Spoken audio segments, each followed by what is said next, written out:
仔细看，天空中出现一个巨大的圆盘，一只怪兽出现在地球上，它叫加拉特隆。早在几十亿年之前，他的老大吉尔巴里斯就曾团灭了整个克西亚。危难之际，族长把最后的秘密武器赤钢交到女儿艾留手上。艾留抱着赤钢，坐着飞船来到了地球。在这里，他碰到了神兽古库尔西萨，身上的灵石和神兽产生感应。艾留决定把赤钢交给神兽封印。时间慢慢过去，可恶的吉尔巴里斯还是不死心，他把加拉特隆派到地球，目的是为了消灭这里的所有生灵。正当他打算搞破坏时，杰德奥特曼出现了，他一巴掌打在怪兽的胸前，可这对怪兽来说根本没用，一个不留神，杰德就被怪兽拍在一旁。接着，怪兽双手放出光波，一阵爆炸声响起，杰德来不及躲避，只能举起手臂遮挡。没过多久，杰德被爆炸的冲击波击倒在地。本来以为怪兽将要置杰德于死地，没想到他见好就收，双腿一跳，消失在了天空之中。杰德刚刚结束战斗，回来就碰到了一个不速之客，正是外星人加古拉。他告诉杰德一行人，原来吉尔巴里斯已经消灭了几个星球，并把它们分化成了数据，永远消失在了宇宙之中。这次他派加拉特隆来到地球的秘密，就是为了得到艾留手里的赤钢，而赤钢所在地就在离他们不远的冲绳。几个人赶紧出发去寻找赤钢的下落。他们找到在冲绳的老朋友令人，在他的介绍下，他们和艾留成功碰面。艾留带着他们找到赤钢，可是赤钢根本没反应。原来他只有交到正义之人手中，赤钢才会发挥出他的最大威力。也就是在这时，加拉特隆又来到了地球，人们吓得四处逃窜，怪兽所到之处全都变成了一片废墟。他把目光对准了艾留怀里的赤钢，对着杰德一行人穷追不舍。艾留一看情况不对，马上用灵石召唤出神兽，神兽一头撞在怪兽的身上，随后双腿一踢，哪知怪兽毫发无损。这时过来营救杰德的飞船也来了，他们赶紧撤退。怪兽一看没得玩了，圆盘一开也飞走了。这个小姑娘在酒吧被一群外星人挑衅，下一秒外星人的头上就挨了一巴掌，她被吓得连连后退。小姑娘活动手腕，对着两个外星人一人一拳，接着一个扫腿，把人踢到了垃圾堆旁边。杰德这边不是很顺利，几个外星人的围攻让他有点吃不消。这时外面响起了一阵音乐声，从车里走下来一个男人，他就是欧布奥特曼的人间体红铠。欧布可不是好惹的，他没跟外星人废话，一个拳头抡过去，几个飞踢之后，外星人全都倒地。刚想坐下来喝口水，两个外星人还想找事，被欧布和加古拉两拳打了下去。接下来每个人持续发力，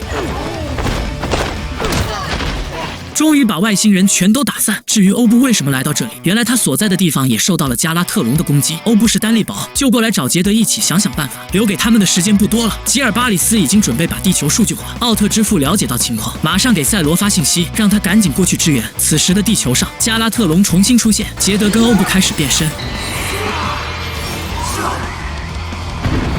对着加拉特隆冲了过去，一顿拳打脚踢之后，加拉特隆啥事没有，反而杰德摔了个大跟头。起来之后，他联合欧布上前用拳头猛拍怪兽，接着两个人使出十字光波，加拉特隆开始防御。一声爆炸之后，竟然从浓烟里走了出来。过了一会，怪兽又拿出一个新武器，一块新板斧。杰德和欧布改变策略，欧布负责抓住怪兽拿武器的那只手，杰德在怪兽身上猛击，最后就是一记连环踢。可是两个人一个没注意，就被怪兽的板斧划了一刀。当加拉特隆准备继续攻击时，赛罗出现挡在了他们面前。没有多余的废话，赛罗抓起加拉特隆就开始激光攻击，旁边的那俩也没闲着，对着怪兽射出一阵光线波。三个人合力向加拉特隆发起进攻。这时地面上的建筑物开始消失，就连大街上的人也被吉尔巴里斯格式化了。杰德一看情况不妙，马上进化成尊皇形态，不顾大家的阻拦，对着加拉特隆冲了上去。还没近身就被数据化了。欧布为了救杰德出来，也进化成了三重形态。赛罗负责牵制住怪兽，利用装甲跑到圆盘里面，叫醒快要睡着的杰德，把他拉了出去。杰德还没恢复过来，就想跟加拉特隆决一死战。怪兽射出激光想解决掉他，千钧一发之际，欧布和赛罗挡在了杰德面前，替他挨下了怪兽的这一猛击。看着欧布和赛罗在自己面前离去，杰德怒了，他卷起地上的石头，锯成十字光波，对着加拉特隆冲了上去，一把把他按在了地上。随着一声巨响，加拉特隆丧命，杰德也因受伤过度变回了原形。欧布和赛罗的离去让杰德陷入了自我怀疑，艾留过来疏导他。两人还没聊完，吉尔巴里斯又开始了新一轮的进攻。这一次多个加拉特隆镜同时出现，见状，艾留拿出灵石召唤出神兽。一旁的加古拉看出灵石的妙用，在他的帮助下，加古拉成功变身，走上去跟加拉特隆开始搏斗。艾留拉着杰德跑到树丛中，还没走几步，就碰到了吉尔巴里斯的手下来拦路。艾留拿起剑保护杰德。没过多久，杰德的小伙伴也出现了，他们努力的战斗，就连平时唯唯诺诺的令人也开始拿包砸。还在战斗的加古拉有点支撑不住了，怪兽把他放倒在地。这时，一只手伸在加古拉面前，原来欧布他们只是用了时空穿梭来到了未来。时间一到，欧布又和加古拉一起进入了战斗。欧布使出一招地之剑，和加古拉两面夹击，终于把怪兽击败。此时的杰德看着周围的人都在努力奋战，自己似乎又重拾了动力。但是神兽体力不支倒在地上，怪兽所有的攻击都朝向了艾留。几声巨响过后，艾留没有撑下去，最后他把赤钢交到杰德手中，告诉他一定要奋战到底。底。看到自己的主人受伤，神兽使出全力把怪兽扑倒，杰德备受打击。他取出奥特胶囊进行终极进化。此时还有5个加拉特龙存在。有了赤钢后的杰德功力大增，他用赤钢放射光波直接把怪兽击毙。加古拉抱起一只怪兽的腰，用拳头猛打在上面。欧布使出3重光轮，把怪兽直接劈成2半。最后由杰德挥动赤钢解决了最后一只怪兽。接下来就是和吉尔巴里斯决战的时候了。3个奥特曼找到他，一拳一拳打上去。尽管被一次次击倒，但他们从没放弃。吉尔巴里斯放出一道激光，3个奥特曼被巨大的冲击波击倒，身前也亮起了红灯。这时杰德体内的力量却越来越大，他拿起赤钢挥了上去，巨大的威力让地球周围的数据全部解除。终于，地球又重见了光明。尽管一开始的杰德不堪一击，可是他最终为了和平挺身而出，守护了地球全部的生灵。